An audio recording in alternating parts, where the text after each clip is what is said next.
নমস্কার। নজরে Bangla official YouTube চ্যানেলে আপনাদের স্বাগত। আমি প্রিন্স মণ্ডল। এই পর্বে আরও একটি প্রতিবেদন নিয়ে আপনাদের কাছে হাজির হলাম। আমি এর আগে বেশ কয়েকটি প্রতিবেদনে একথাই বলবার চেষ্টা করেছি, তা হলো বঙ্গ রাজনীতিতে ধারাবাহিকভাবে বেশ কয়েক বছর ধরে রাজ্যে এক আমূল রাজনৈতিক পরিবর্তন হয়ে চলেছে।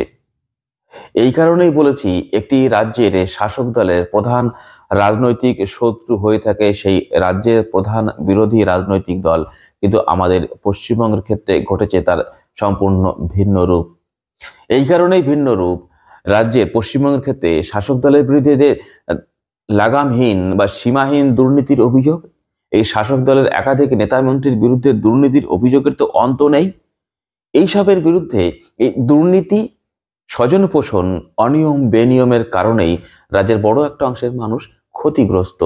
এছাড়াও রাজ্যের কর্মসংস্থান যেভাবে হওয়ার কথা ছিল, সেই কর্মসংস্থান না থাকার কারণে রাজ্যের আর্থিক অবস্থা ক্রমাগত নিম্নগামী। আর এই অভিযোগগুলো ধারাবাহিকভাবেই বামপন্থীরা করে চলেছে। আর এইসবের বিরুদ্ধে লড়াই আন্দোলন করা, শাসকের বিরুদ্ধে দুর্নীতির অভিযোগ, কর্মহীনতার অভিযোগ, এর বিরুদ্ধে লড়াই আন্দোলন করবার কথা ছিল সাধারণ রাজ্যবাসীকে সঙ্গে নিয়ে রাজ্যের প্রধান বিরোধী দল বঙ্গ বিজেপির, কিন্তু বঙ্গ বিজেপি সেই কাজ করতে সম্পূর্ণরূপে ব্যর্থ হয়েছে। তারা এদিকে নজর না দিয়ে বেশি নজর দিয়েছে এই বামপন্থীদের অভিযোগ যেটা, তা হলো ওই আরএসএস এর নীতিতে চলা বঙ্গ বিজেপি ধর্মের রাজনীতি করতে বেশি মনোযোগ দিয়েছে, মনোনিবেশ করেছে ধর্ম নিয়ে রাজনীতি করবার ক্ষেত্রে। স্বাভাবিকভাবেই তারা সময় করে উঠতে পারেনি এই মানুষের দুঃখ দুর্দশা মোচন এবং রাজ্যের যে দুর্বল আর্থিক অবস্থা, এটাকে সবল করবার যে পদক্ষেপ নেওয়া দরকার, সেই দিক থেকে রাজ্যের প্রধান বিরোধী দল বঙ্গ বিজেপি সম্পূর্ণ ব্যর্থ হয়েছে। ওই যে বললাম, রাজনীতি, ধর্ম নিয়ে রাজনীতি করবার কারণে এই অভিযোগগুলো বামপন্থীরা ধারাবাহিকভাবে করে আসছে। আর এই যে আন্দোলনগুলো করবার কথা ছিল বঙ্গ বিজেপির, সেই আন্দোলনগুলো ধারাবাহিকভাবে মানুষকে সঙ্গে নিয়ে, সাধারণ মানুষকে সঙ্গে নিয়ে এই আন্দোলনগুলো সংগঠিত করে চলেছে শাসকের বিরুদ্ধে পশ্চিমবঙ্গের প্রধান বিরোধী দল বামপন্থীরা। এবং বামপন্থীদের মধ্যে প্রথম সব থেকে বড় রাজনৈতিক দল সিপিআইএম পার্টি। সেই কারণেই তো সিপিআইএম পার্টি এই মুহূর্তে শাসকের গলার কাটা হয়ে দাঁড়িয়েছে। এক্ষেত্রে উল্লেখযোগ্য ভূমিকা গ্রহণ করেছে সিপিআইএম এর দুটো গণসংগঠন। একটার কথা যদি বলে থাকি, রাজ্যের গণতান্ত্রিক যুব ফেডারেশন, ভারতের গণতান্ত্রিক যুব ফেডারেশন ডিওয়াইএফআই, যার নেত্রী মীনাক্ষী মুখার্জি, তিনি যুব সম্প্রদায়কে একত্রিত করে ডিওয়াইএফ এর সমস্ত কর্মী সমর্থক নিয়ে ধারাবাহিক ভাবে এই দুর্নীতির বিরুদ্ধে লড়াই আন্দোলন করেছিলেন। আমাদের চোখে আঙুল দিয়ে দেখিয়ে দিয়েছিল আরজি করের যে ঘটনা ঘটেছে, যা নিয়ে এখনো পর্যন্ত রাজ্য রাজনীতি উত্তাল। এটার সূত্রপাত কিন্তু মীনাক্ষী মুখার্জিকে দিয়েই।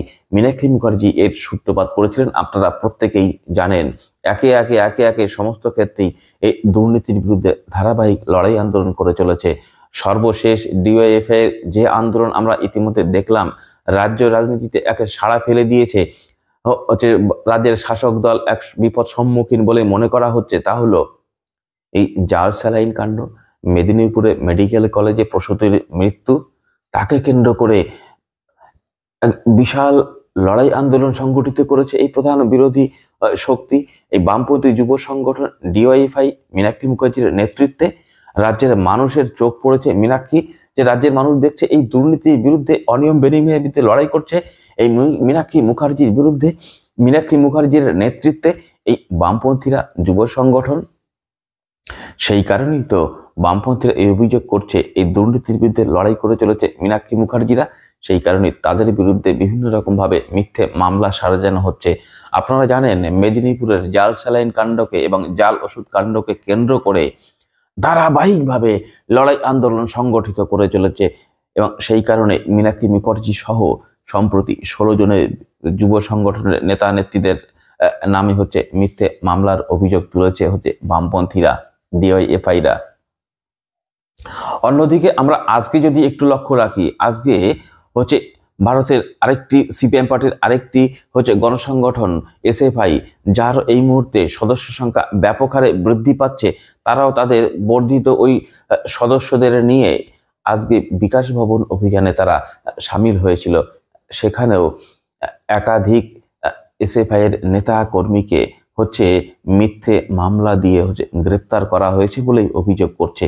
আর এই বিষয়কে কেন্দ্র করে রাজ্যের এসএফআই এর অন্যতম নেতা প্রাক্তন সম্পাদক সৃজন ভট্টাচার্য মুখ্যমন্ত্রীকে হুঁশিয়ারি দিয়ে বসলেন, এবং কি হুঁশিয়ারি দিয়েছেন সেটাই আপনাদের কাছে তুলে ধরবার চেষ্টা করব। তার আগে বলি কেন এই সমস্ত কারণেই বঙ্গ বিজেপি ক্রমাগত মানুষের কাছ থেকে, মানুষের মনের মণিকোঠা থেকে দূরে সরে যাচ্ছে, এবং রাজ্যের এই মুহূর্তে প্রধান বিরোধী শক্তি বামপন্থী তথা সিপিআইএম পার্টি মানুষের মনের কাছাকাছি পৌঁছতে পেরেছে এই সমস্ত যুব সংগঠন এবং ছাত্র সংগঠনের নেতৃত্বের সুচতুর রাজনৈতিক পরিকল্পনার মধ্য দিয়ে।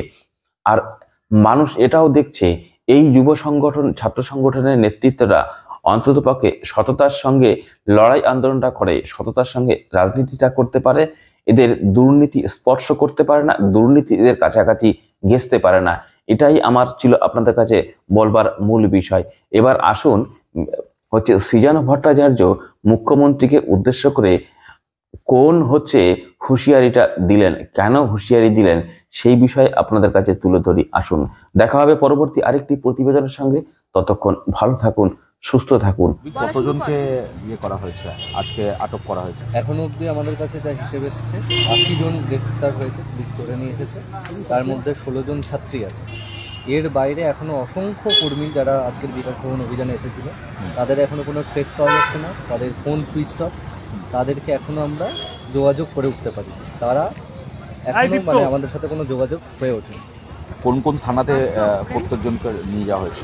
এখন অবধি আমরা জানতে পেরেছি বিধাননগর নর্থ, ইস্ট এবং সাউথ, এই থানাগুলোতে আপাতত আমাদের কাছে যা খবর সেখানে ধরে আনা হয়েছে।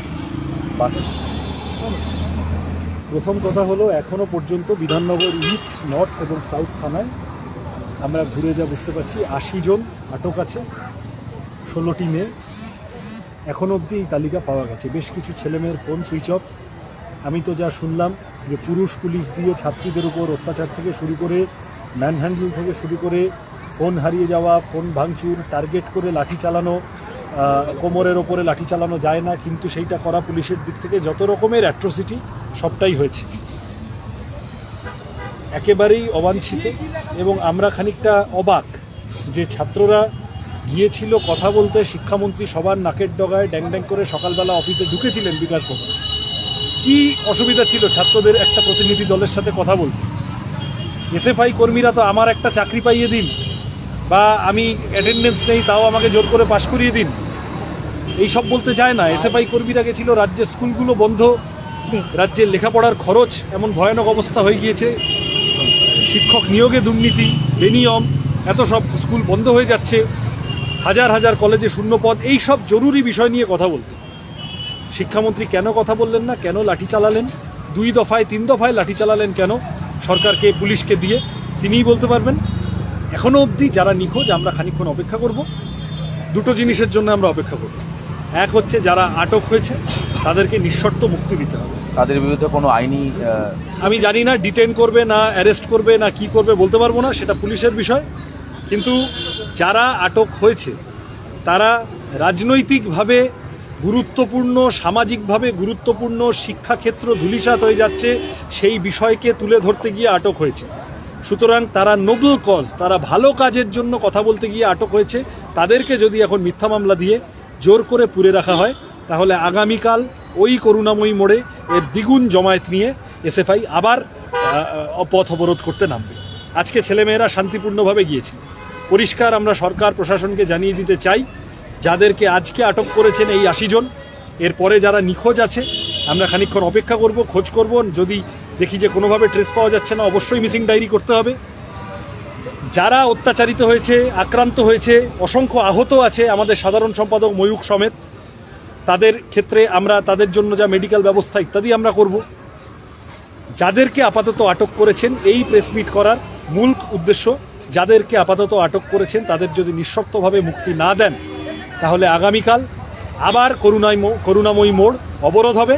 সম্ভবত কালকে কলকাতা বইমেলার উদ্বোধন আছে, মুখ্যমন্ত্রী যদি আটকে পড়েন তাহলে তার দায় সরকারকে, পুলিশকে নিতে হবে। আমরা কিন্তু সেই দায় নেব না। আমরা শান্তিপূর্ণভাবে এসেছিলাম। যারা লেখাপড়া নিয়ে কথা বলতে চায়, যারা বই খাতা নিয়ে কথা বলতে চায়, তারা জেলের ভিতরে রাত কাটাবে। আর যাদের সাথে বই খাতা ন্যূনতম সম্পর্ক নেই, সেই চোর চিটিং বাচ্চা সব বইমেলা উদ্বোধন করবে। এই আয়রনি হতে পারে না, এটা হতে পারে না। আমরা আজকে অবিলম্বে নিঃশর্তভাবে মুক্তি চাই এবং দ্রুত শিক্ষামন্ত্রীকে যে বিষয়গুলি নিয়ে ছাত্ররা আজকে গিয়েছিল সেই বিষয়গুলি অ্যাড্রেস করতে হবে, কথা বলতে হবে। ছাত্র সংগঠন এসএফআই একটা বিকল্প শিক্ষানীতি নিয়ে গিয়েছিল। রাজ্যের শিক্ষা ব্যবস্থা ভয়ানক অবস্থা, সকলে বোঝে। আদালত থেকে শুরু করে, বুদ্ধিজীবী সমাজ থেকে শুরু করে, ন্যূনতম লেখাপড়ার সাথে যোগাযোগ, প্রতিটি মানুষ এই নিয়ে, শুভবোধ সম্পন্ন মানুষ এই নিয়ে আশঙ্কা প্রকাশ করছে আমাদের ভবিষ্যৎ প্রজন্ম কোন দিকে যাচ্ছে। সুতরাং শিক্ষামন্ত্রীকে এই সমস্যাগুলিকে অ্যাড্রেস করতে হবে। তার আগে আপাতত এই আজকের মুক্তি চাই। যদি মুক্তি না দেওয়া হয়, একটি ছেলেমেয়েকেও যদি আজকে রাতে জোর করে মিথ্যা মামলা দিয়ে আটকে রাখা হয়, তাহলে কাল করুণাময়ী মোড় ডবল জমায়েত নিয়ে এসএফআই অবরোধ।